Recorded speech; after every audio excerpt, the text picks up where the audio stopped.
What is going on, everybody? Welcome back to the channel. Today's video, we're going to be going over the top 10 reasons why you should buy a 17 through 19 6.7 Powerstroke in 2022. My most popular video, top 10 reasons why you should buy a new body style 7.3 in 2021. So in response to that, we're going to do an updated one with my new truck that I got in April of 2022. This is 2017 F250. Course 6.7 Powerstroke. Has 163,000 miles on it right now. When I bought it, it had 139,000 miles.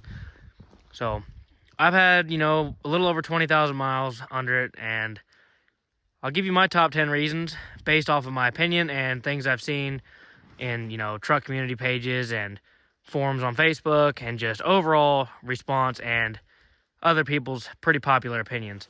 So without further ado, let's get right into it. I wrote down a list, top 10 reasons. Nothing is in a particular order. We're just going to be going over 10 reasons why you should buy a 17 through 19 6.7. And this video is also based specifically on 17 through 19s. So the first reason is the 17 through 19 trucks are equipped with the second generation of the 6.7 Powerstroke.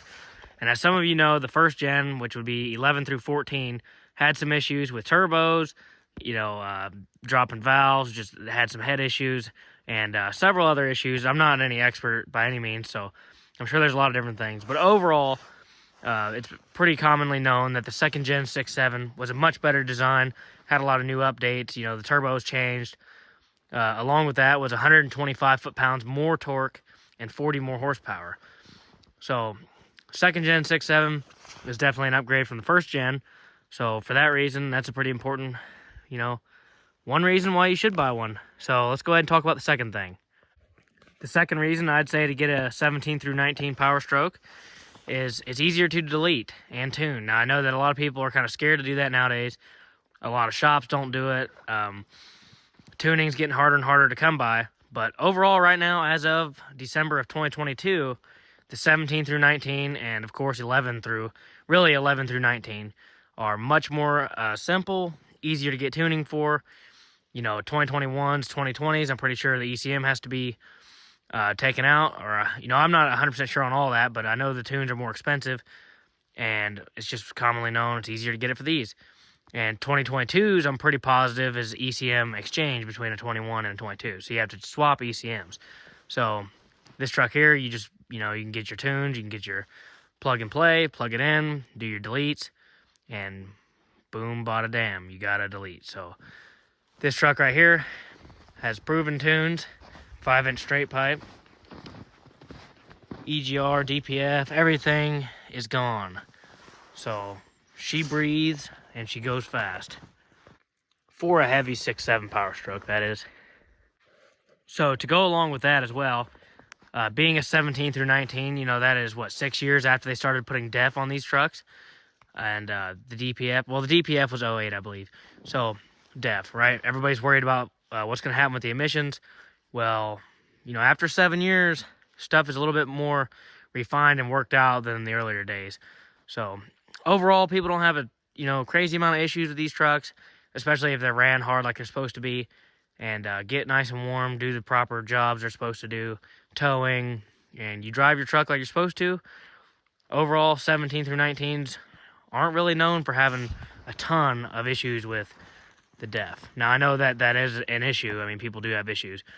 My dad has a 21 that with 2,500 miles, the DPF or the DEF sensor went bad, and the truck went into limp mode. So it does happen. This truck had 143,000 when I finally decided to delete it. So, it went that far, and as far as I know, it was flawless, and I didn't have any issues when I did delete it. It was just because I wanted to. The third reason for me, these 17 through 19s, well, obviously anything prior to 19, was built before COVID, before the supply chain issues, quality control issues, and to me, that's a major problem with modern pickup trucks. Anything 2020 and up, especially now, like 2022, 2023, People are just seeing a lot more issues. Quality control. I see people talking about it all the time. Stuff not working on their new trucks, or they get shipped without these badges, or I saw one the other day in person, a 22, that on the passenger side, these badges were swapped. But then the truck right next to it, they were like this. So it was a brand new 22 and it said Powerstroke 67 on the passenger side. So I don't know if there's something to that, but pre-COVID is a plus in my opinion, because it seems like it's a common trend for modern day stuff for the quality to go downhill more and more. Supply chain, so you're waiting on trucks. So if you order a 22, which I did way back, and it never came in before I moved out here to Montana, so I had to buy this used, which, I'm not a huge fan of buying stuff used, but in this case, I almost think it was a better idea since, the quality of new stuff's kind of questionable. So, supply chain, along with that, if you order a 23, you're looking at who knows how long before you get it, which is strange, because why are you ordering 23s and saying you can build them when people still don't have their 22s that they ordered back in 21? So what are they going to do? Slap them together? What's happening? Also, these trucks right here, being a 17 and up, between 17 and 19 is kind of a sweet spot to me. You get the aluminum truck, you get the nice modern technology. You get a truck that's not too terribly old. This truck right here is a little over 5 years old. These trucks are still available for decent prices if you find the right price. Now, I know a Ford dealership's going to rip you off like they did to me, but you can still get these trucks. You can find them all day long in good shape with less than 100,000 miles, and I think you have a better truck than if you get a 22 or 23. Now, that's just my opinion, but I don't know. Take it or leave it. Number 4 is going to have to be the capability of these new trucks. 17 through 19s, you get great power, you get great luxury, you get great styling. These trucks can pull great. I've towed, 20, 30,000 pounds behind this truck, and it's just an F-250. No issues with power, no complaints at all. It'll go anywhere you want, and overall, the capability of these trucks are amazing. If you have a 6.7, you may know that they start extremely easy. I've had several days already out here where it's been, 6 degrees or colder. Truck remote start it, fires right up, no issues, doesn't even have to be plugged in. If you have a 7.3 like that one, or that one, you may know that might not be the case. Might take a little bit more to get it going. But these trucks right here, true powerhouses, great capability. Technology is all there. They look good, they pull good, and they're pretty quick. From the factory, they're pretty fast. Number 5 is going to have to be the aluminum body and the pros that come with that. Now, there is a couple of cons to having an aluminum body, but overall, I think that the pros overweigh the cons. So, number 1, the first obvious issue with aluminum is the expensive cost of repair, and people don't, not every body shop's able to work on it yet. Now, that has a big trade-off, and for me, the major pro is if you live somewhere like I do, where they use salt on the road, the aluminum is not going to rust. That's way nicer than dealing with steel body trucks. Your doors will rust, your cab corners will rust, all that stuff will go.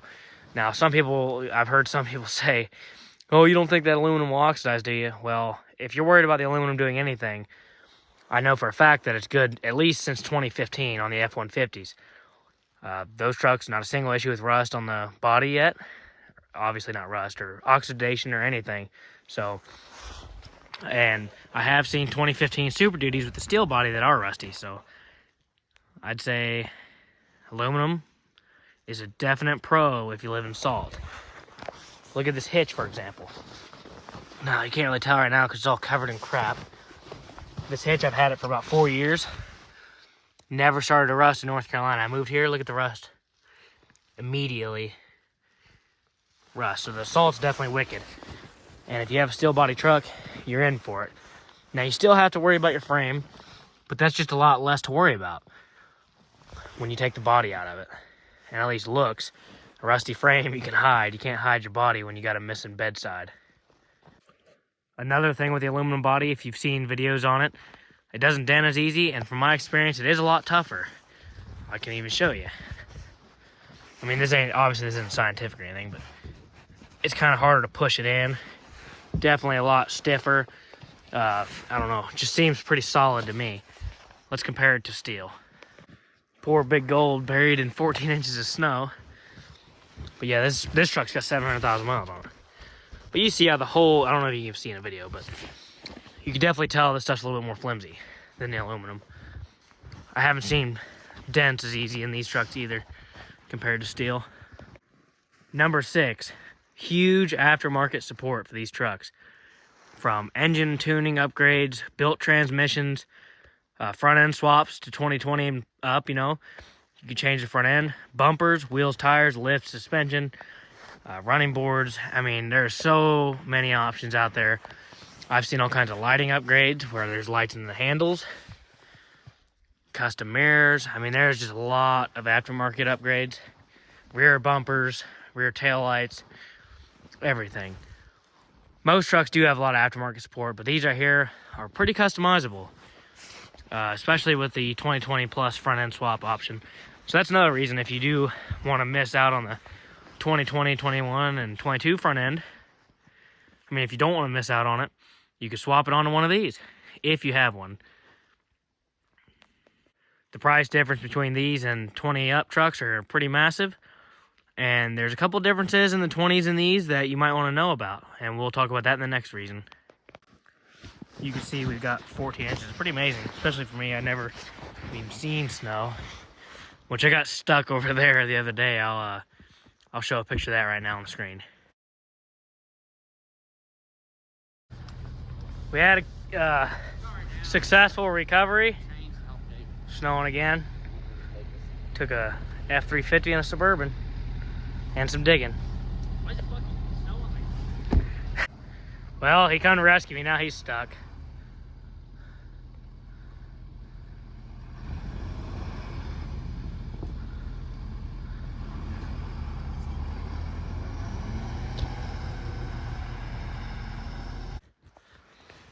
So anyways, number 7.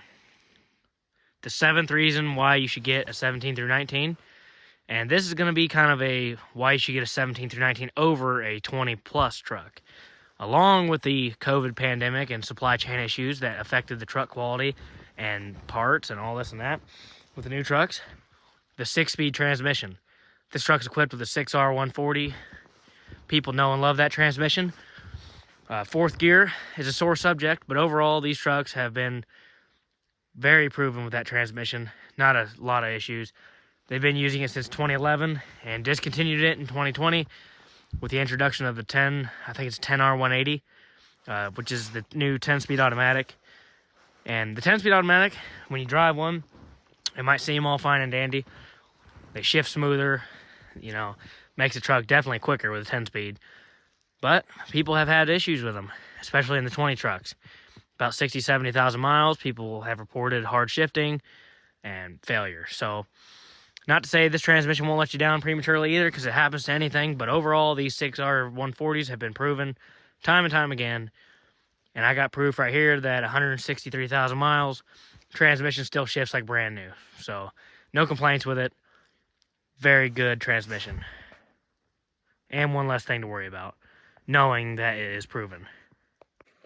Number 8, I'd have to say, would be the cost.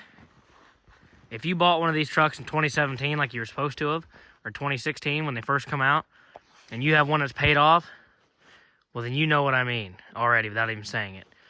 You made out very well with one of these. Out the door, this truck brand new was about $66,000. And right now, with the miles and everything, I'd say it's well worth over 40, mid 40s. Here's an example, real life example. My dad bought a 17 F-350 black crew cab long bed, pretty similar to this truck, Lariat, and he paid $61,000 out the door.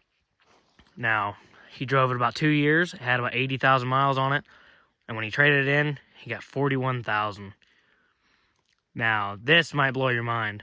Now, I know I overpaid for this truck, but out the door with this truck, 5 years old, 140,000 miles, I paid $58,000. Now, I know that's extreme case of getting ripped off, but I had to do it. I didn't have a choice. I had to have a truck.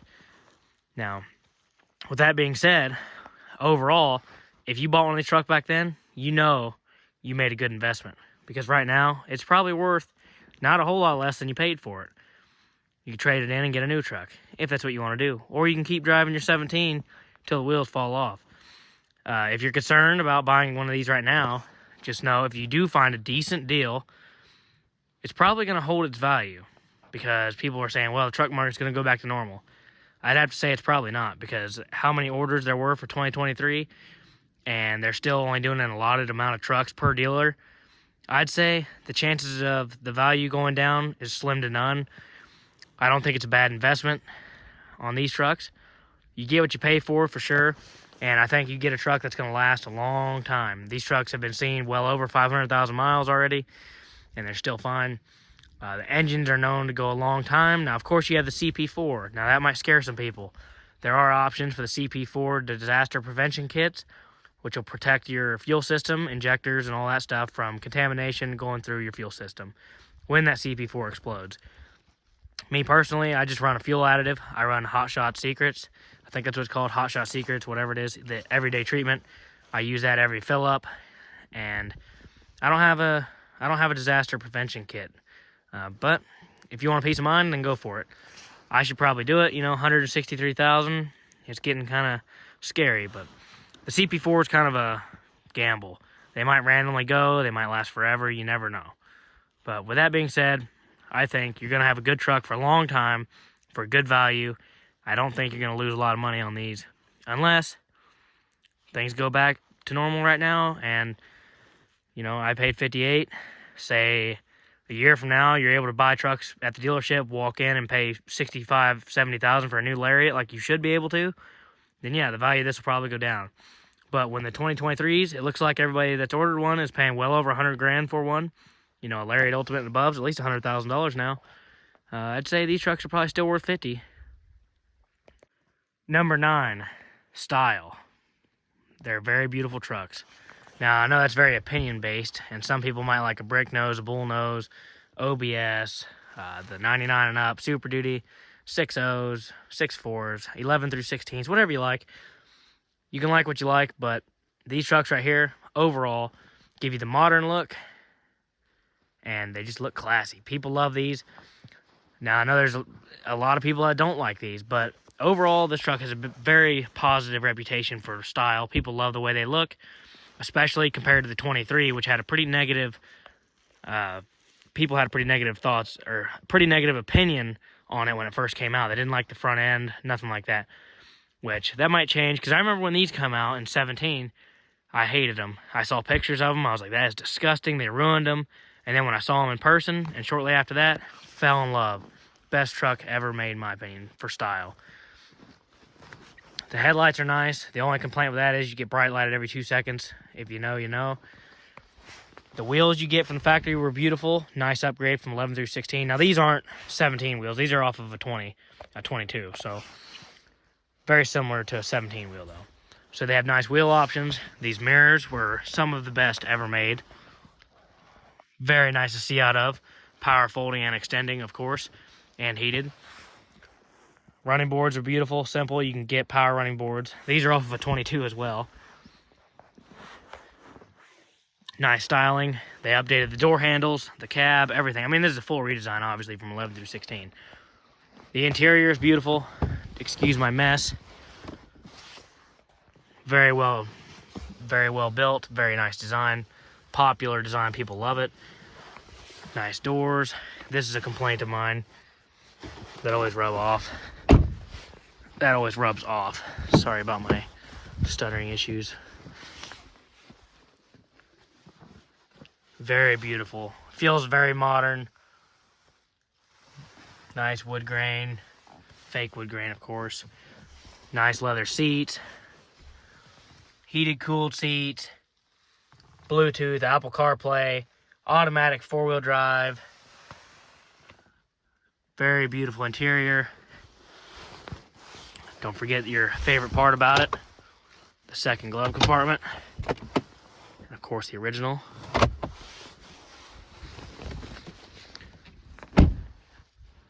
Exterior is popular as well.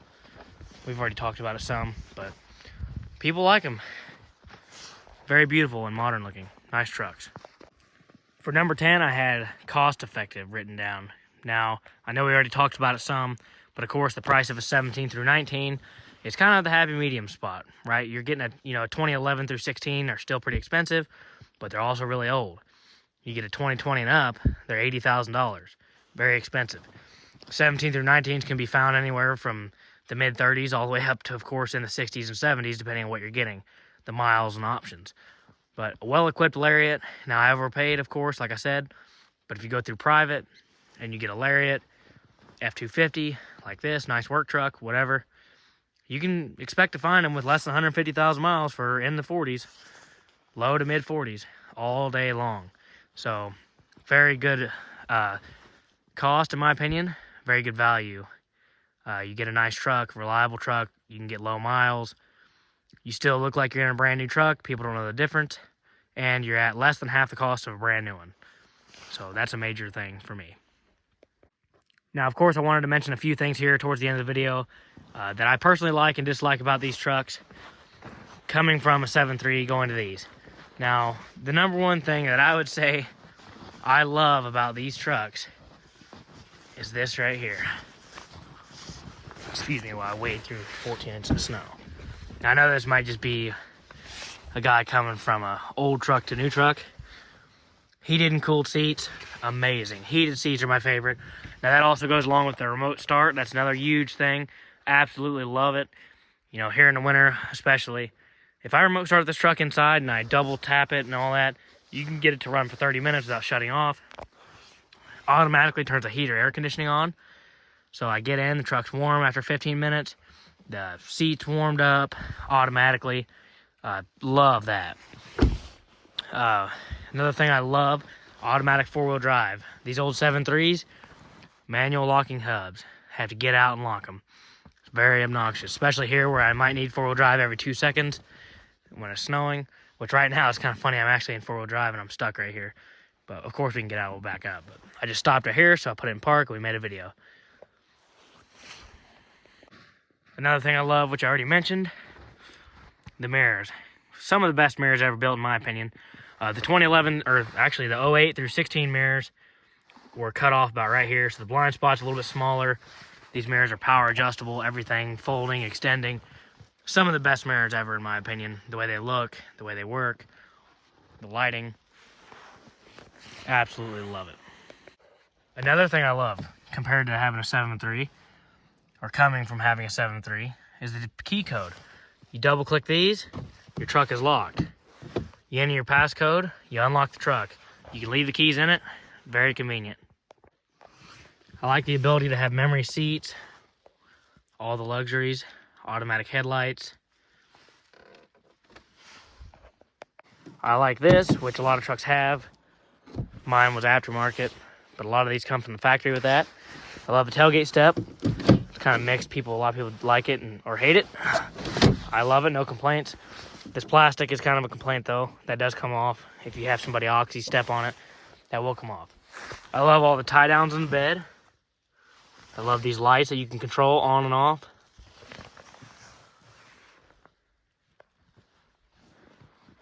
Don't mind that mess either, that's awful. Backup camera, of course. Now I want to talk about a couple gripes. You see that right there? If you have one of these, you know all about it. But in 23, they are updating that, so that is one improvement with the new truck. They introduced that awful hitch in 2017. Another complaint, which it doesn't really do it too much when it's cold. Oh, doing it right now. Squeaky seat, squeaky door hinges. See, it's not doing it right now. Too bad. In the summertime, though, or most of the time, and very commonly across most of these trucks, these doors will squeak, squeal, make all kinds of noise when 700,000 mile truck doesn't. Saggy doors. My driver's side doesn't for some reason. Passenger side does on my truck. Pretty common on these. Fitment issues are too. My dad's 21, his hood looks horrible. This side's lower than the fender. It's actually touching his headlight. This truck's not too bad, but that is kind of a complaint. door sag on a brand new truck. Well, this is an old truck, but even on brand new trucks.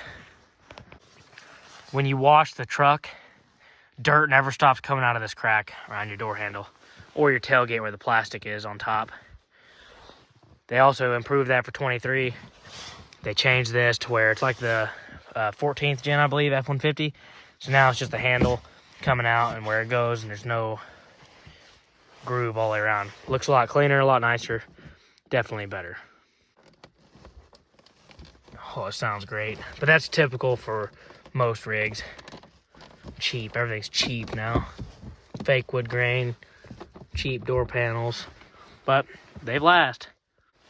Well, I'll go under the hood and I'll show you a couple more things I don't like. One being this. When I open my hood, when it's cold, mainly, the hood won't stay up. It might stay up now because the truck's really warm. They're good and warmed up. Anyways, if the truck's cold and you come out here and you need to open the hood, good luck with it. You're gonna have to put vice grips on these shocks. They don't work. 5 years old, they already don't work. Are you kidding me? That 7.3 over there, 99, they still work. That 01 over there was 700,000. They still work. So that's just, you know, my thoughts. Ooh, that reminds me, I need to change my air filter probably. Clean it. Haven't cleaned it in 20,000 miles. Another complaint under here. The windshield washer fluid. Why doesn't it hold a gallon? Why not? You buy it by the gallon, make it hold a gallon. And I've ran it completely empty, done everything I can, does not hold a gallon. There's always about that much left in the bottom of the bottle. 7.3s, they hold a gallon. Batteries, modern day batteries. Specifically Motorcraft batteries. People love them, hate them. I personally am disgusted by them. This truck, when I bought it, had 2019 batteries in it, which means that they were replaced when they were 2 years old. And then as soon as I get the truck and get out here and it starts getting cold, guess what? My truck won't start. Guess what? Motorcraft batteries from 19 were shot already in 2022. I bought Interstates this time. Say what you want about Interstate. My personal experience, they've been amazing. Now, it does look like we have something going on here with battery acid, but I don't know. New batteries are junk. I'm sure there's good battery brands out there. I personally had good experience with Interstate, so I put them in here. Along with the battery treatment, or discussion, my 99 over there when I bought it had Motorcraft batteries from 2012. And they were still good until, again, it got cold, and then I had to replace them. So I went with Interstates in that as well, a week apart from this one. So, you know, there you go. What, $800 in batteries for 2 trucks? Obviously, working on this truck might be a little bit aggravating if you're used to working on a 7.3. In different aspects. Simplicity of 7.3, I'm sure, is a lot easier than this truck. Cleanliness is a lot easier on these trucks. I'm sure that'll just keep getting worse, especially as these trucks get old and a lot more miles. But I'm pretty sure most of your mechanics would rather work on one of these big money jobs on a newer truck than your 700,000 mile dinosaur with oil on every square inch of the engine and a guy that doesn't want to put 10,000 miles or $10,000 into their $10,000 truck. When in reality, most 7.3s need that. Don't take this video and think I hate 7.3s either. I'm an absolute 7.3 lover. Absolutely love them. I mean, look, I got 2 right here. Got one in North Carolina with a blown engine, but it'll get fixed again, put on the road. I absolutely love my 7.3s. Anyways, I hope you guys enjoyed the video. If you did, please leave a like and subscribe. Helps get to 5,000. We're about to hit 4,000 as of this recording. I know I may have missed a few things on this truck, or the subject of 17 through 19. Might have stated a few false statements, possibly. If I did, feel free to correct me in the comments and tell me what you think about the video. Anyways, we'll see you in the next one. Go buy a 17 through 19 Powerstroke right now.